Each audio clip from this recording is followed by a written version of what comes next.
Terima kasih buat wajah-wajah yang ceria. Bapak Ibu mungkin sudah tidak muda, tapi auranya muda. Amin ya. Mungkin tidak muda, tapi saya percaya spiritnya, rohnya muda. Amin ya. Amin. Itu tampak dari wajah kita. Amin ya. Mungkin kita tidak muda lagi, Mbah tidak muda, tapi Mbah tentu suka orang-orang muda ya Mbah. Puji Tuhan. Yes. Puji Tuhan. Kalau saya tidak tersenyum, saya malu dengan Bapak Ibu yang tersenyum. Tuhan baik, amin. Saya terima kasih buat Bapak Ibu Gembala yang sudah kasih kesempatan buat saya dan semua pengurus gereja, teman-teman kaum muda yang memberikan kepada saya bersyukur. Terima kasih. Saya senang sekali menikmati hadirat Tuhan dalam puji-pujian, sekaligus boleh menyampaikan kebenaran firman Tuhan. Amin. Hari ini Harnas Kaum Muda. Harnas Kaum Muda, kenapa kita melakukan Harnas? Karena ini adalah satu bukan hanya program gereja, tapi ini baik untuk kesinambungan pelayanan. Jadi antara generasi di dalam gereja itu terus ada kesinambungannya. Ada Harnas Sekolah Minggu, ada Harnas Kaum Muda, itu sebabnya ini dilaksanakan terus menerus setiap tahun. Supaya antar pelayan ada sinergi, lalu antar kepemimpinan juga ada sinergi. Lalu Harnas Kaum Muda ini sebenarnya didesain juga untuk mempersiapkan pelayan-pelayan berikutnya. Amin ya. Jadi siapa sih yang akan melayani di sini? Bapak Gembala sekarang umurnya 27 tahun. Iya ya. Tampaknya. Tapi kalau 47 tahun lagi mungkin masih muda, tapi mungkin Ola, ada Efraim dan kawan-kawan lainnya. Ada yang masih muda-muda. Jadi perlu kesinambungan. Amin ya. Jadi puji Tuhan. Hari ini Bapak Ibu terima kasih. Jadi kalau kita bertanya apa sih yang saya dapat dari Harnas Kaum Muda, saya sudah tidak muda lagi, Brur. Walaupun semangat saya muda, tapi saya percaya Bapak Ibu punya keponakan-keponakan masih muda. Anak-anak yang mungkin masih relatif muda atau orang-orang di luar sana. Jadi harapannya apa yang kita dapat di sini boleh kita bagikan buat orang lain juga. Karena setiap kita terpanggil pasti untuk jadi berkat. Amin ya. Jadi tema kita hari ini adalah be strong and courageous. Be strong and courageous itu artinya menjadi kuat dan berani. Izin ya. Oke. Mari kita baca saja di depan, kekasih Tuhan. Kita baca di depan. Oke. Terima kasih. Kita baca di depan dalam ini tema kita Ulangan 31 ayat 6 1 2 3. Kuatkan dan teguhkanlah hatimu. Yes. Yes. Amin. Amin. Yes. Yes, kuatkan dan teguhkanlah hatimu. Jangan takut dan jangan gentar. Puji Tuhan, be strong and courageous ini harapannya tidak menjadi satu slogan aja yang anak-anak muda tahu hanya pada saat bulan Harnas, bulan Oktober saja.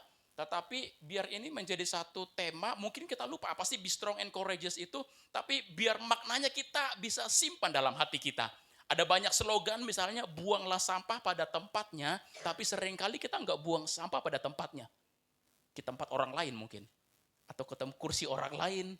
Atau tidak pada tempatnya.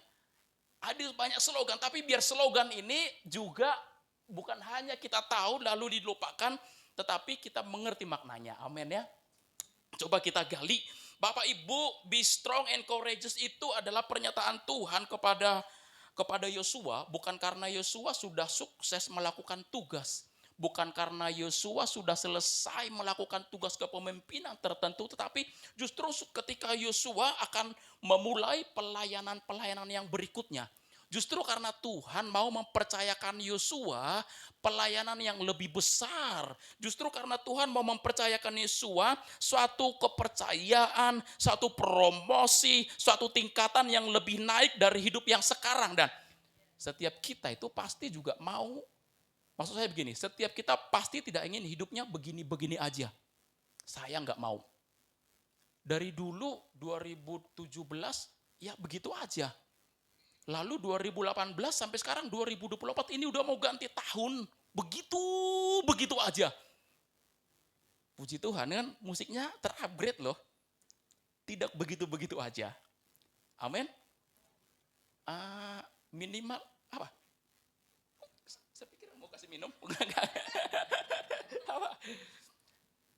Saya tadi ngomong-ngomong sama orang di Pekalongan, kalau saya lihat Facebook, kita lihat 5 tahun, 7 tahun lalu, wajah-wajah kita ini, apalagi wajah Ola, wajah Kak Cindy mungkin ya begitu-begitu, tapi dengan 2000 sekarang, dengan adanya skincare, wajah kita tuh berubah loh, glowing, iya kan?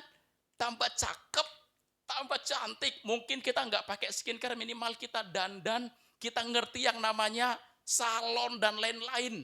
Kita ngerti yang namanya perawatan. Itu kita artinya mau berubah. Setuju kan? Pasti. Dulu kalau kita lihat Facebook, lihat foto-foto lama. Dulu kalau kita foto ya gini aja. Tapi sekarang berubah. Betul, begitu aja. Nah, Yosua mendapatkan apa dari Tuhan? Tuhan berikan pesan, kuatkan dan teguhkanlah hatimu, karena Tuhan mau mengangkat Yosua, mau untuk jadi satu pemimpin, untuk naik levelnya, untuk naik taraf hidupnya, untuk naik untuk hidupnya berubah. Ini sudah mau ganti tahun, yang mau tahun depan mau begini-begini aja, tidak ingin berubah, angkat tangan.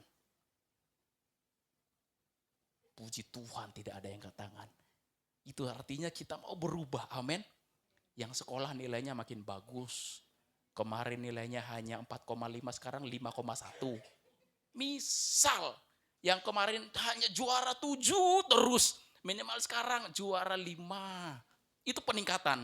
Yang sekarang dulu rata-ratanya hanya 8, jadi itu berubah. Dulu saya ketemu orang kan, dulu Lamro ini mukanya seram loh, tapi sekarang lebih seram. Itu tidak baik, itu tidak baik. Dulu saya kalau ketemu Lamro ini takut saya, mukanya serem, tapi sekarang puji Tuhan baik. Itu bagus, ada perubahan, amin. Kita juga begitu, ada yang berubah. Nah, kenapa sih? Kalau begitu kita mau lihat apa yang membuat Tuhan, apa yang menjadi dasar Tuhan memilih Yosua sebagai pengganti Musa. Jadi Yosua ini menggantikan satu pemimpin yang besar. Yosua menggantikan satu pemimpin yang sudah terkenal bagus, sudah hebat.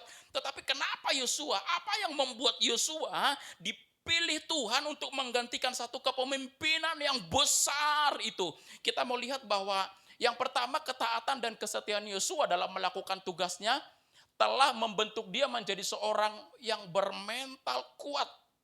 Mentalnya sudah teruji kurang lebih 40 tahun ketika Yosua menjadi abdinya Musa. Jadi Yosua ini pernah menjadi menterinya Musa, kira-kira begitu. Bapak Ibu pikir, bro, seperti Prabowo jadi menterinya Jokowi ya? Bukan. Maksud saya, Yosua ini pernah menemani Musa kurang lebih 40 tahun, dan dikatakan dalam firman Tuhan ketaatan dan kesetiaan Yosua dalam menjalankan tugasnya telah membentuk dia menjadi seorang yang bermental kuat. Apa saja tugasnya Yosua? Yosua itu diperintahkan aneh-aneh loh. Kadang-kadang nggak baik. Buat kayu, persiapkan kayu. Buat apa? Buat bakaran. Persiapkan kayu buat apa? Buat tenda, buat kemah untuk ibadah. Buat ini, buat korban sajian. Sampai Yosua pernah diminta untuk menjadi panglima perang. Dan dikatakan Yosua telah menjadi taat dan luar biasa. Keluaran 17 ayat 9 sampai 10 kita baca. Bapak Ibu baca 1, 2, 3. Yes.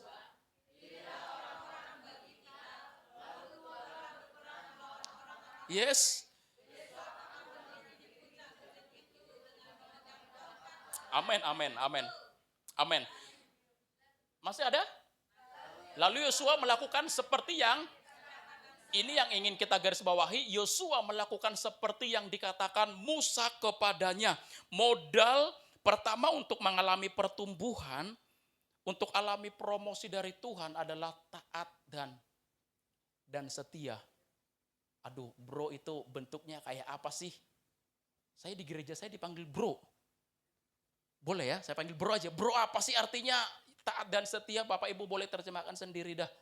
Apakah kita ini tipe orang yang mudah bersungut-sungut, aduh diberikan kepercayaan, nggak dilakukan, tidak dipercaya, bersungut-sungut. Yosua telah melakukan tugas-tugas mulai dari yang kecil sampai yang besar. Matius 25 ayat 21 kita baca sama-sama 1, 2, 3. Maka kata Tuhan itu kepadanya, baik sekali perbuatan hai hambaku yang baik dan setia, engkau telah setia dalam perkara-perkara kecil, aku akan memberikan kepadamu tanggung jawab. Masuklah dan turutlah dalam kebahagiaan Tuhanmu. Orang yang setia melakukan hal-hal kecil, Tuhan kasih perkara yang lebih besar. Amin ya. Kekasih Tuhan, lihat ini. Bertahan di dalam proses. Siapa yang kuat bertahan dalam proses? Kadang-kadang kita diproses macam-macam. Aduh, kita lari. Ada tantangan, kita kalau bisa mundur gitu. Bahkan kita ada orang yang menghindari proses. Ada orang yang meninggalkan tanggung jawabnya. Tapi ada satu rumus bahwa untuk menikmati progres, kita perlu bertahan di dalam proses. Yosua itu diproses bersama Musa itu 40 tahun. Lalu namanya hindari protes. Protes saya. Apa karena kita orang Protestan? Protes. Pentakosta ya. Bukan orang Protestan, tapi protes saya. Jadi kekasih Tuhan, untuk mengalami progres itu bertahan di dalam proses. Kita diproses dalam kekurangan. Aduh, angel bro. Tapi tetap kita tahu hindari protes. Kebanyakan protes. Anak-anak muda itu ya, seperti saya dulu ya. Saya udah pelayanan bagus-bagus, ya, diprotes. Besok saya nggak mau pelayanan lagi. Itu nggak bagus. Itu tidak bagus. Firman Tuhan bilang, kita belajar hari ini bahwa bertahan dalam proses, hindari protes. Amin ya. Lalu kita akan bisa menikmati yang namanya progres. Yang kedua, kita mau belajar bahwa kita baca yang atas, 2, ketaatan dan kesetiaan Yosua melayani Tuhan telah membawa dia kepada identitas yang jelas. Kita baca bilangan, bisa Bapak Ibu bisa kelihatan? Saya bacakan ya, kalau bisa mari kita baca sama-sama ayat 8 langsung. Jika Tuhan berkenan kepada kita, maka akan membawa kita masuk ke negeri itu. Yes. Amin. Hanya jangan memberontak kepada Tuhan dan janganlah takut kepada yes, sebab mereka akan kita telan habis. Yang melindungi mereka sudah, yes. Bapak, yes, terima kasih. Ini adalah ketika Yosua dan Kaleb dan 12 orang terpilih. Orang yang terpilih diminta untuk mengintai satu negeri. Dan 10 orang memberikan laporan, kita ini nggak bisa pasti ke sana. Kita ini kekuatannya kurang. Kita ini pasti tidak mampu. Kita ini pasti tidak bisa. Uang duit kita kurang. Kita nggak bisa. Tetapi Yosua dan Kaleb ketika melihat satu tantangan itu, dia bilang dalam ayat 8, jika Tuhan berkenan kepada kita, maka ia akan membawa kita masuk ke negeri. Ayat 9, hanya jangan memberontak kepada Tuhan dan jangan takut kepada bangsa negeri itu, sebab mereka akan kita telan habis.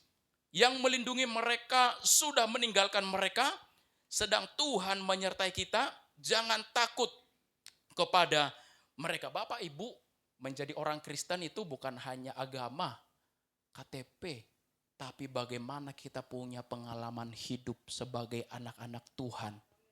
Orang Israel itu mereka dipimpin Tuhan dari Mesir, mereka berjalan bersama mujizat-mujizat Tuhan.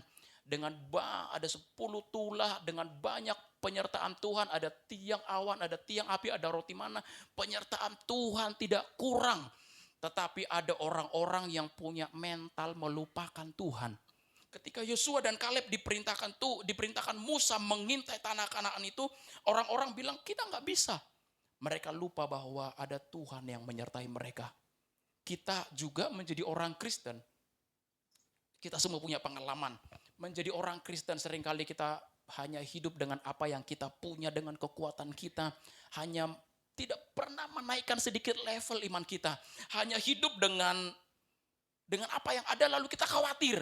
Bagaimana kita bisa tolong orang, wong kita kekurangan. Bagaimana kita bisa bantu orang, kita saja kekurangan. Bagaimana kita bisa melakukan ini, kita terbatas. Yosua dan Kaleb tidak begitu. Dia ingat bahwa, dulu Tuhan sanggup kok tolong saya.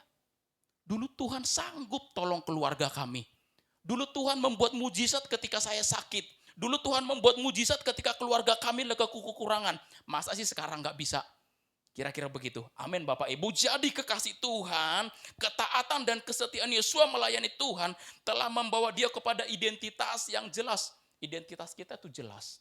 Bahwa kita itu anak-anak Tuhan. Anak-anak raja. Identitas kita itu jelas bahwa Tuhan berjanji akan menolong hidup kita. Puji Tuhan. Anak-anak muda, identitasmu itu jelas. Identitas saya jelas. Siapa kamu? Sebut namamu masing-masing. Tapi ada yang lebih daripada itu, bahwa identitasmu itu adalah anak-anak Kristus. Berharga di mata Tuhan. Biji mata Tuhan. Tuhan, kok suara saya serak ya? Tuhan berkorban buat saudara. Amin ya. Identitas kita jelas. Ada orang-orang yang telah menggadaikan dirinya dengan sangat murahan. Orang-orang yang tidak tahu identitasnya. Ada orang-orang yang menjadi mudah jatuh di dalam dosa. Orang-orang yang tidak tahu identitasnya. Ada orang-orang yang pola pikirnya, cara berpikirnya menjadi murahan.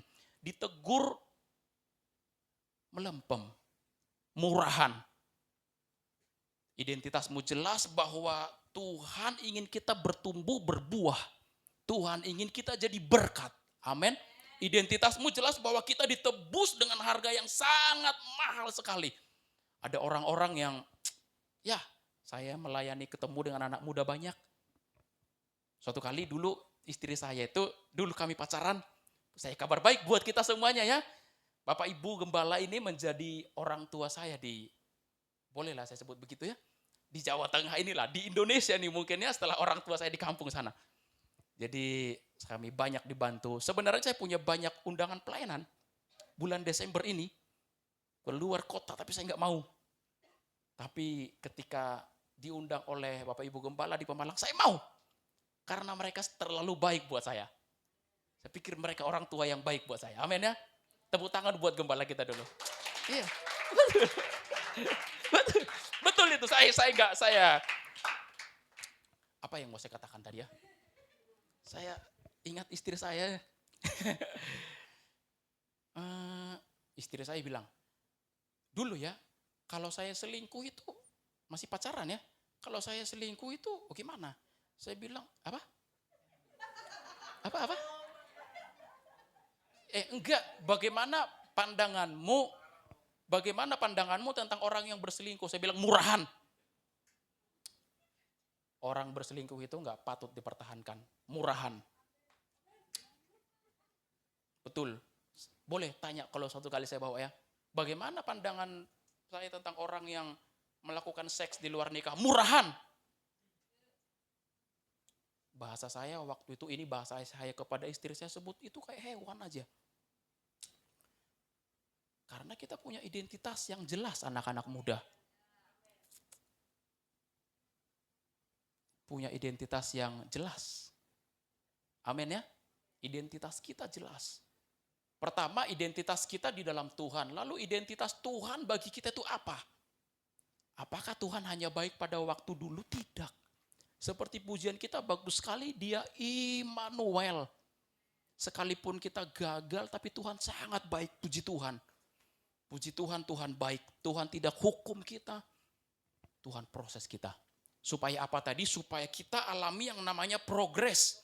Saya baca Yesaya 43 ayat 4, saya baca saja. Oleh karena engkau berharga di mataku dan mulia, dan aku ini mengasihi engkau, maka aku akan memberikan manusia sebagai gantimu, dan bangsa-bangsa sebagai ganti nyawamu. Kenapa? Karena engkau berharga. Hanya Tuhan yang bisa ngomong begitu. Kalau cowok, kalau pasangan lawan jenis kalau bilang begitu, itu bukan suara Tuhan, itu suara maut. Kecuali sudah nikah kali ya. Jangan hanyut dengan godaan-godaan yang murahan. Amin. Yang pacaran-pacaran jangan murahan. Jangan murahan. Amin. Dirimu mahal, dirimu berharga. Maafkan saya kalau terlalu kasar ya. Yang ketiga, keintiman Yosua dengan Musa dan Allah telah membangun kehidupan spiritual yang kuat. Keintiman Yosua dengan Musa dan Allah telah membangun kehidupan spiritual yang kuat. Jadi, Yosua itu punya pemimpin rohani bernama Musa.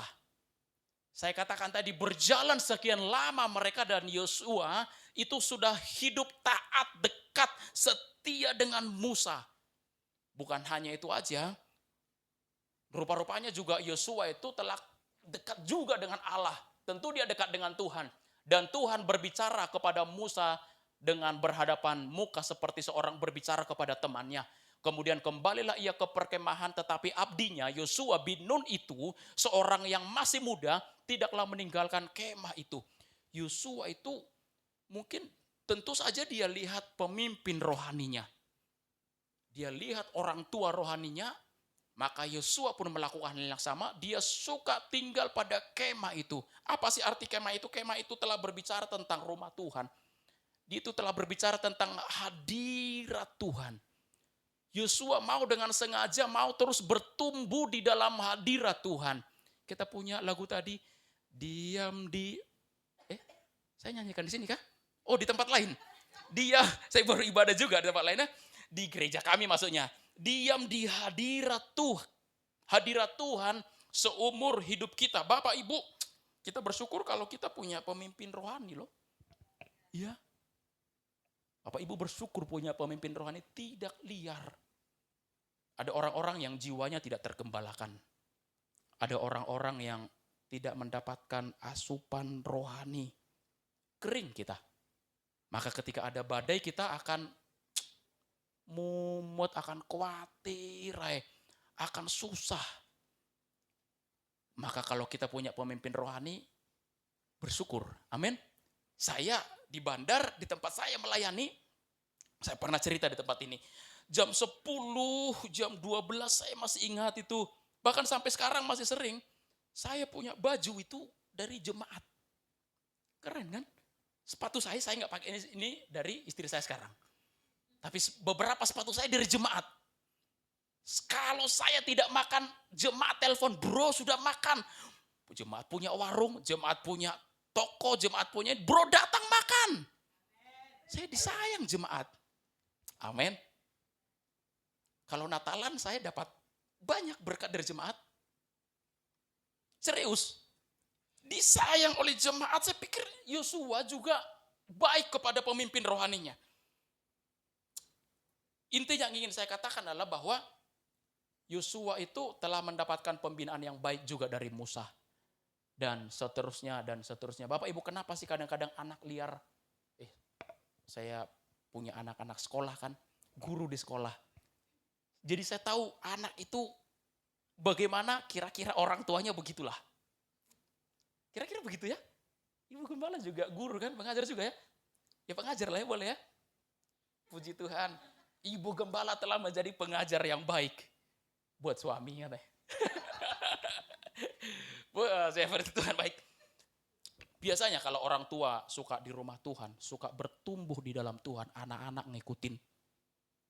Dan seterusnya. Keluaran 33 ayat 11, dan Tuhan berbicara. Ya apa ini? Lanjut Kak. Kemudian Yosua membangun integritas yang kuat sebagai Andi sebagai abdi Musa. Ada yang tersinggung? Ada yang namanya Andi? Saya ingat saya ada ya. Maaf ya Pak.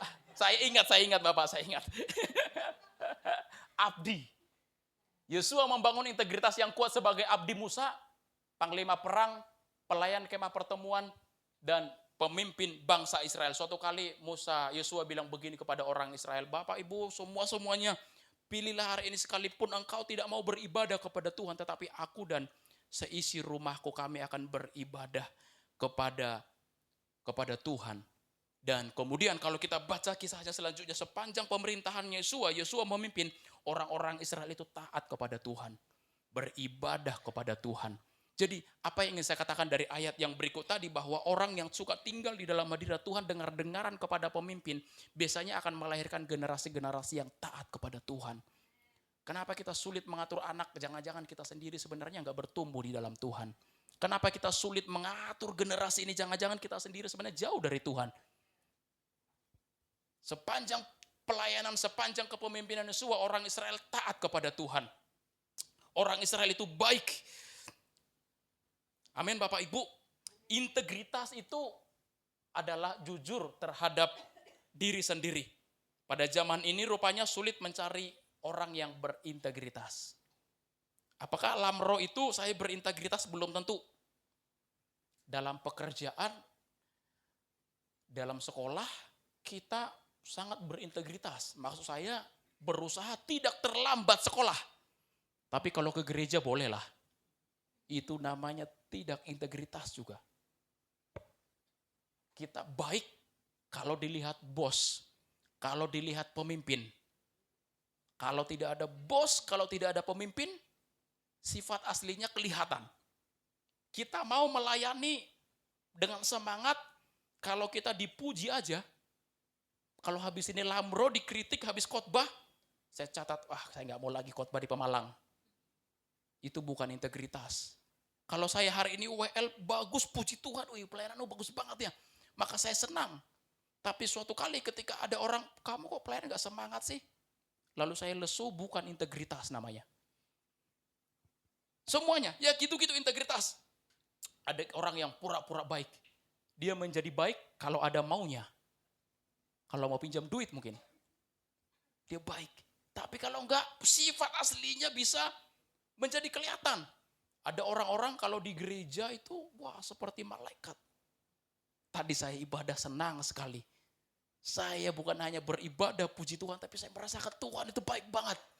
Lagu demi lagu, waduh thank you Tuhan.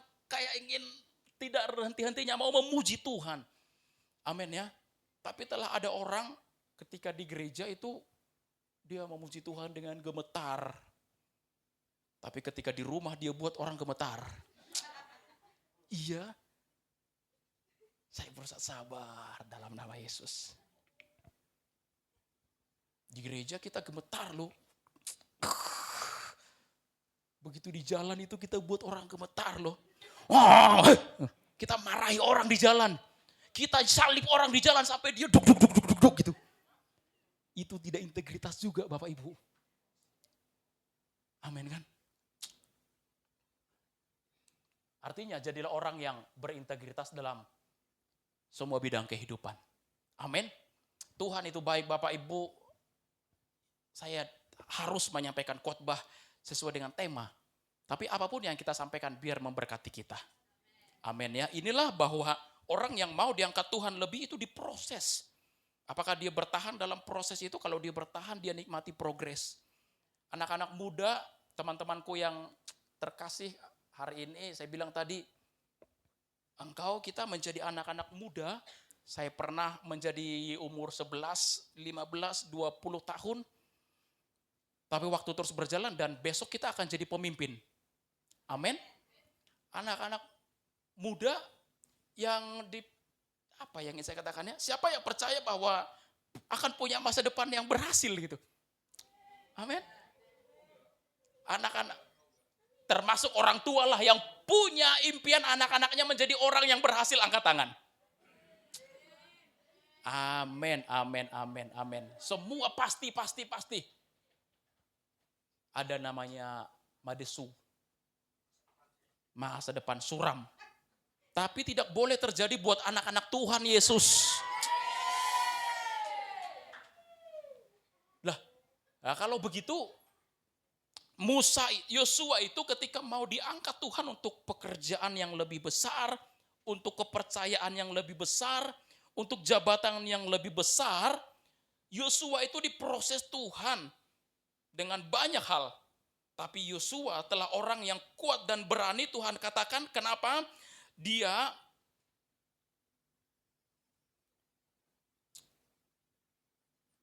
Yosua itu telah menjadi orang yang taat kepada Tuhan. Amin ya. Dia bermental kuat. Lalu Yosua melakukan dengan taat dan setia. Yosua punya identitas yang jelas sebagai anak Tuhan. Saya mau tekankan identitas tadi, bagus banget ya. Kenapa sih orang menjadi murahan? Karena dia tidak tahu identitasnya. Dia tidak tahu kalau dia berharga, dia tidak tahu kalau dia sangat dicintai Tuhan. Maka dia menjadi begitu. Amin Bapak Ibu. Tuhan baik. Semua orang mau diangkat Tuhan ke level yang berikutnya. Amin. Lalu dia punya keintiman dengan orang tua rohaninya, dengan Musa sebagai pemimpin rohaninya. Dia juga membangun spiritual yang terus menerus kepada Tuhan. Itu sebabnya dikatakan Yosua masih tinggal di kemah suci itu. Kenapa? Karena dia suka akan hadirat Tuhan. Dan kita akan lihat generasi ini, anak kita yang masih muda dan kita yang masih muda akan terus diberkati Tuhan. Yosua membangun integritas yang kuat sebagai abdi Musa. Akhirnya dia dipercaya menjadi panglima perang dan pemimpin Israel. Karena Yosua punya integritas yang baik. Yosua bisa dipercaya. Amin, kekasih Tuhan. Mari kita bangkit berdiri bersama-sama. Hari ini hari yang spesial buat kita semuanya, khususnya buat anak-anak muda. Ayo pemain musik boleh?